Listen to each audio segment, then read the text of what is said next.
O'Suliivan. Minister, can I ask you if you will detail progress regarding the development and implementation of the Autism Innovation Strategy? Mr. Anne Rabbit. All right. Thank you very much, Deputy, for asking the question and giving me the opportunity to set it out here today in the House. So the Autism Innovation Strategy is in development with present focus on designing consultation and collaborative working structures. A national action in respect of autism is a firm commitment in the programme of government in 2021, and I announced an intention to develop an Autism Innovation Strategy with aim of launching it in 2022. In Budget 2022, Minister O'Gorman and myself secured 100,000 for design and implementation of the Autism Innovation Strategy and for awareness raising around it.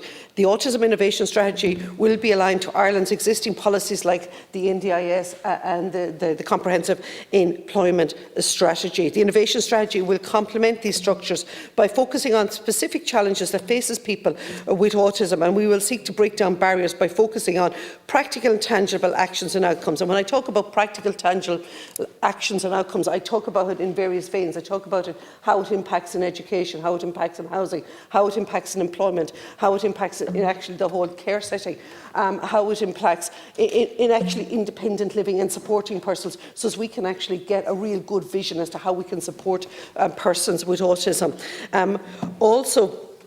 As part of the strategy, the development process, stakeholder group led strategic oversight and advisory group, which I will chair, will be established to an open expression of interest. The group will contribute to the development of the full draft of the strategy and will also have an ongoing role in the process of monitoring the implementation of the strategy. And the full draft of the Autism Innovation Strategy will be put to public consultation before it is adopted or implemented by government. And it gives people the opportunity to full open engagement on it, Deputy. Deputy O'Suliivan. Thanks, Minister, and thanks for the response. And I suppose when work on this strategy was announced last December, it was obviously very welcome. And I understand that the strategy is rolled out and devised. It will at all junctures try to advance the rights of people with autism and the challenges and barriers that they face.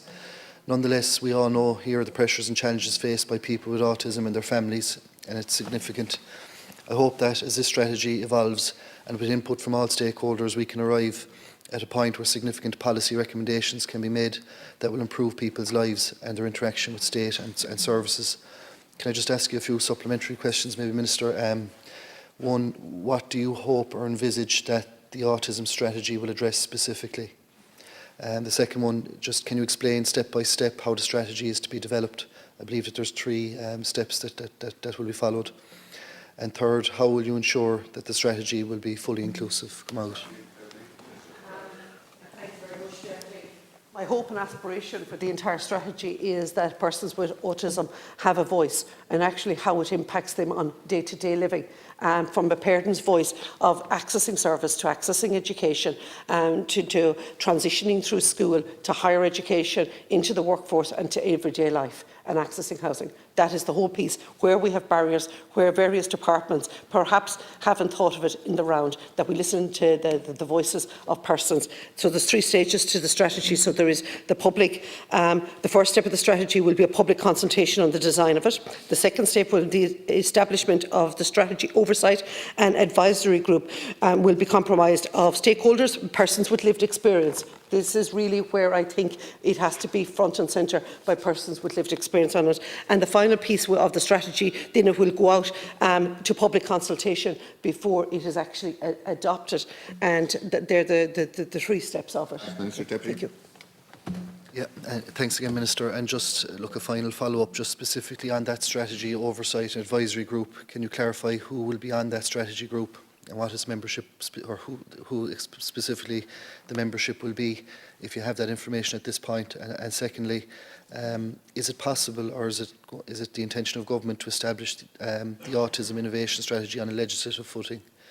If you could comment on that, and maybe with the Chair's indulgence, if there is time in your last minute.